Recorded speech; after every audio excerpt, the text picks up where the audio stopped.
All right, so I'm talking to a lady today from California, nice lady. It's a follow-up conversation. She was a client, follow-up conversation.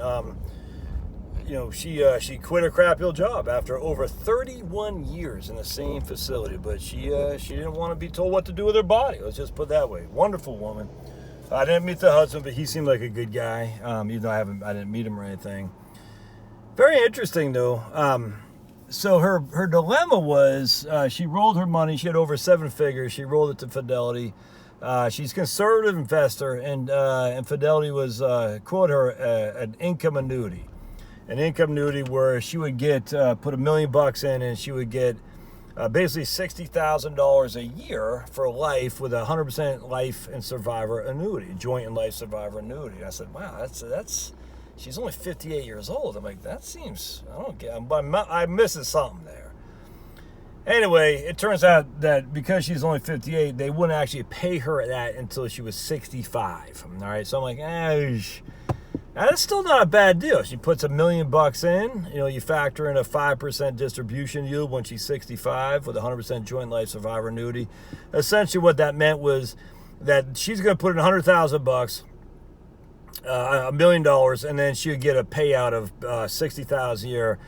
Basically, you'd probably be looking at the future value on that $1 million would essentially be $1.2 million. So essentially, what's happening here is the annuity company that Fidelity is using is going to give their $1 million will grow at roughly 2.5% a year for 7 years from the time she's 58 till she's 65.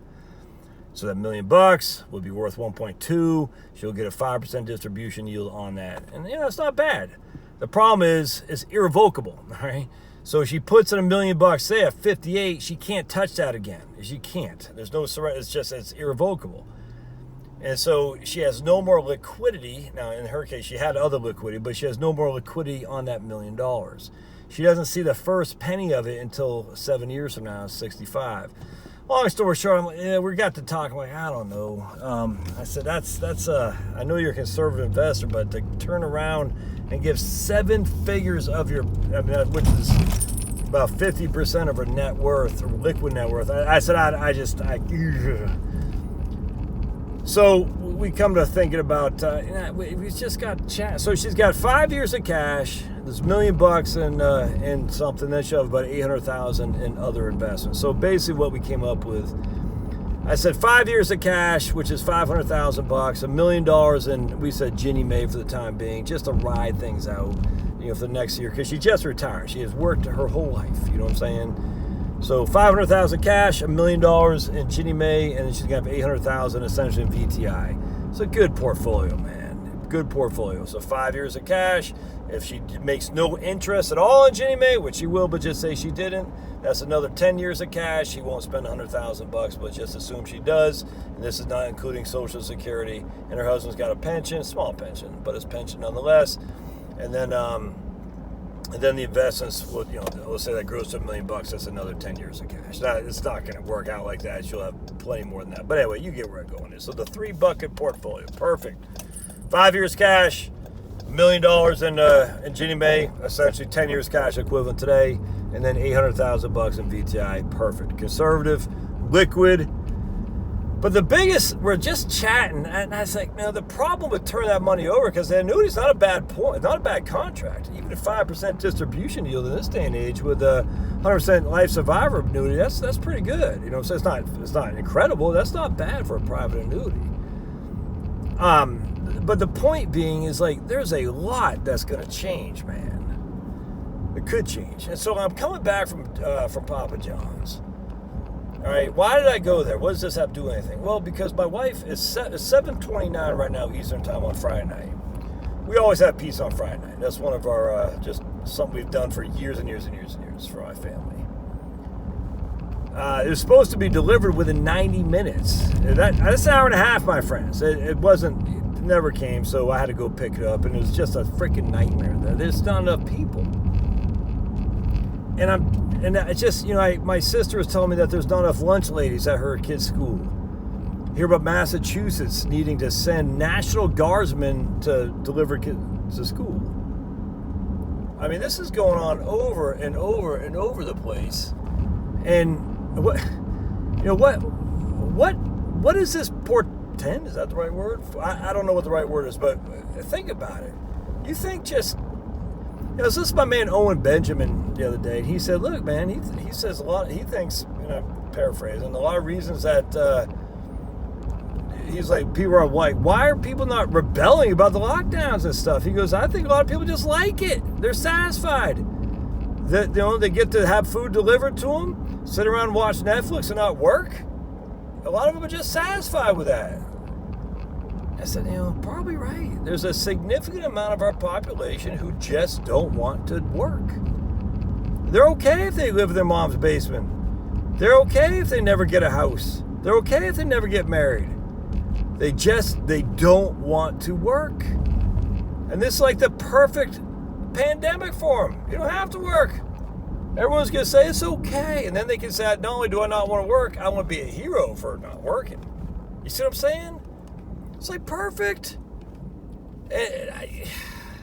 So what does this portend for society as a whole in terms of employment? You think just in terms of the economy, in terms of the equity markets, in terms of business, I just don't know.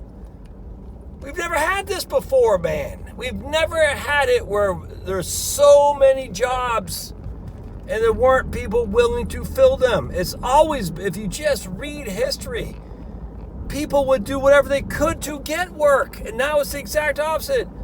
People won't work no matter what you pay them. Papa John's is paying delivery drivers $12 to $15 an hour. So I'm sitting there waiting because I did screw up my order. Not shocking. I don't blame these guys. Whatever. It's insane there. But be it as it may, so there's this lady sitting there.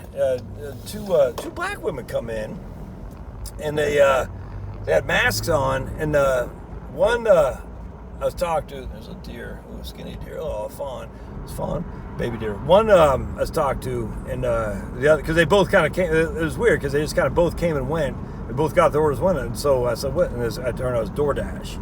So talking to one, I said, "Why? How come you work for DoorDash, not Papa John's, when they're paying $15 an hour and you get tips?" He goes, and she said, "Because I deliver everything. I can deliver gourmet, deliver Walgreens, deliver Costco, you name it, I deliver it.